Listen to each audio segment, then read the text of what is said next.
జై గురు జై గురు క్రియేషన్స్కి అమ్మమ్మ చెప్పే భక్తి కథలకి స్వాగతం. ఈరోజు నేను చెప్పబోయే కథ నిజంగా జరిగింది. 15వ శతాబ్దంలో పూణే దగ్గర పుండరీక నగరం అని ఒకటి ఉండేది. ఆ నగరంలో ఒక రత్నాల వ్యాపారి శ్రీనివాస నాయకుడు. ఆయన చాలా ధనవంతుడు, సంపద కలిగిన వాడు. అయితే ఆయన భార్య సరస్వతీబాయి, ఆవిడ చాలా భక్తురాలు. ఆయన మాత్రము చాలా పిసినారి, పిల్లికి భిక్షము పెట్టెరగడు, ఒక మెతుకు ఇలాగా విదిలించడు. అతనికి భిక్షపు వాళ్ళంటే చాలా ఒళ్ళు మంట. వాళ్ళకి అసలు ఎవరికి ఏమీ సహాయం చేయడము కానీ, ఎవరికి ఒక పైసా పెట్టడం కానీ లేదు. అలాంటి మనిషి శ్రీనివాస నాయకు. సంపద బాగా ఉంది, రత్నాల వ్యాపారి. అయితే ఏమవుతుంది, ఒకసారి ఒక పేద బ్రాహ్మణుడు వచ్చి, నాకు కొంచెం సహాయం చేయండి, నా కొడుకుకి ఉపనయనం చేస్తాను అని అడుగుతాడు. అడిగితే అప్పుడు ఆయన రేపురా మాపురా అని చెప్పి 6 నెలలు అలా తిప్పిస్తూ ఉంటాడు అతన్ని. అయితే ఒకరోజు మళ్ళీ వచ్చి బ్రాహ్మణుడు అడగడానికి వచ్చినప్పుడు ఈయన దుకాణానికి వెళ్ళాడు. అప్పుడు సరస్వతీబాయి చూసి, ఏం కావాలి నాయనా, నీకు ఉపనయనం చేయడానికి ధనం కావాలన్నావు కదా, నా ముక్కు పుడక ఇస్తాను, తీసుకొని వెళ్ళి దాన్ని అమ్మేసుకొని నీ కొడుకుకు ఉపనయనం చేయించు అని చెప్తారు. సరే, అతను ఆ యొక్క ముక్కు పుడక తీసుకెళ్ళి తన కొడుకుకి ఇచ్చి, ఇది దుకాణంలో ఇచ్చేసి పైకం పట్టుకురమ్మని చెప్తాడు. అయితే ఈ అబ్బాయి తెలవకుండా ఈ శ్రీనివాస నాయకుడి యొక్క దుకాణంకే వెళ్ళాడు. అక్కడ అతను చూసి ఇది నా భార్య ముక్కు పుడక అని గుర్తుపట్టి అతను చెప్తాడు, నీ తర్వాత రమ్మని చెప్పి ఆ ముక్కు పుడకను ఒక డబ్బాలో వేసి మూత పెట్టి దుకాణానికి తలుపు తాళం వేసి ఇంటికి వెళ్తాడు. ఎక్కడ నీ ముక్కు పుడక తీసుకురా అంటాడు.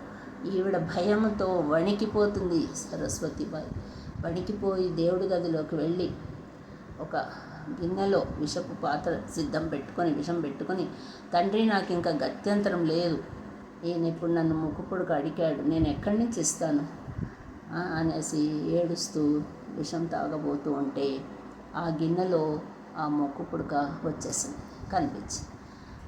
ఆవిడ తెచ్చి ఇచ్చింది ముక్కు పుడక. చూసి ఆశ్చర్యపోతాడు, అదే ముక్కు పుడక, తను అక్కడ దుకాణంలో వదిలి వచ్చిన ముక్కు పుడకనే. అయితే ఆశ్చర్యంతో మళ్ళీ వెళ్ళి దుకాణం తెరిచి ఆ డబ్బా చూస్తే అక్కడ లేదు. అయ్యో, నేను ఇక్కడ పెట్టిన ముక్కు పుడక ఇంట్లో అలా ఎలా వచ్చింది ఆవిడ దగ్గరికి అని ఆశ్చర్యపోయి, దీని వెనుక ఏదో మహత్యం ఉంది అని ఆయనకు అప్పుడు జ్ఞానోదయం అవుతుంది.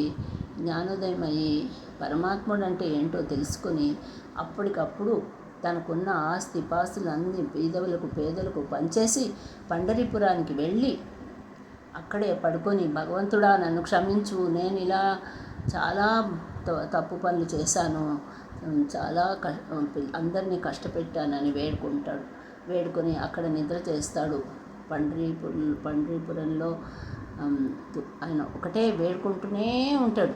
అలా వేడుకుంటున్నప్పుడు ఆయనకి పాండురంగడు కనిపించి నిద్రలో, నీవు హంపీకి వెళ్ళి వ్యాసరాయల దగ్గర నేర్చుకో అని చెప్తారు.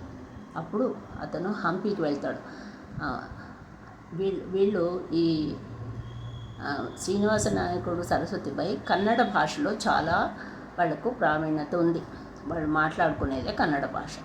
సో అక్కడి నుంచి వెళ్తారు. వెళ్ళి వ్యాసరాయల దగ్గరికి వెళ్ళి శిష్యరికం చేసినప్పుడు వ్యాసరాయలు ఆయనకి, నీవు జ్ఞానాన్ని పొందావు కాబట్టి ఇప్పుడు నీ పేరు పురందరదాసు అని పెడతారు. అక్కడ ఆయన జ్ఞానం అన్నీ నేర్చుకొని అక్కడి నుంచి తిరుపతికి వెళ్ళి వెంకటేశ్వర స్వామి దర్శనం చేసుకొని ఆయన వెంకటేశ్వర స్వామి నామాలు చూసి నన్ను నీవు చూడవా అని చాలా ఏడుస్తారు. ఏడుస్తే వెంకటేశ్వర స్వామి ఆయనకి అంతర్దర్శనం ఇచ్చి ఆయనకి ఆశీర్వాదాలు ఇస్తారు. అది తీసుకొని ఆయన మళ్ళీ పండరీపురానికి వచ్చి అక్కడే పండరీపురంలోనే ఉండిపోతారు.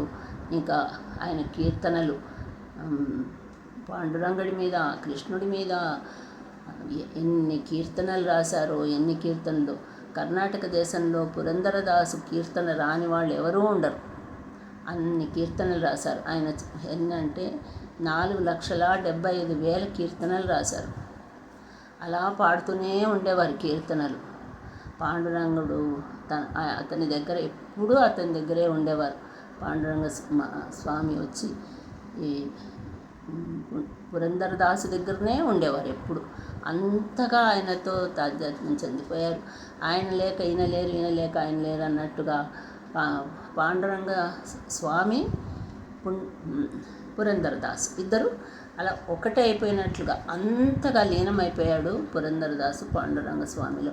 ఆయనకి ఏమి కావాలన్నా వచ్చి సహాయం చేసేవారు. ఆయన వేరే మానవ రూపం దాల్చి వచ్చి పురంధరదాస్కి సహాయం చేసేవారు. ఇది నిజంగా జరిగిన కథ. ఆయన ఎలాగా అలా అంత పిసినారిగా ఉండిన ఆయన ఇంత భక్తుడైపోయి 4,75,000 కీర్తనలు చేశాడు.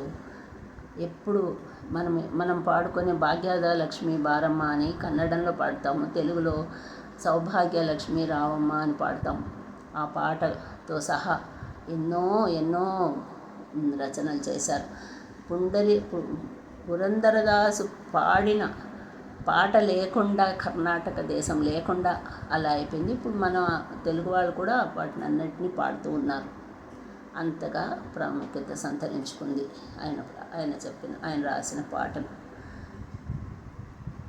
జై పాండురంగ, జై పాండురంగ, జై పురంధరదాస్కి జై, పాండురంగ స్వామికి జై. జై గురుదేవ, జై.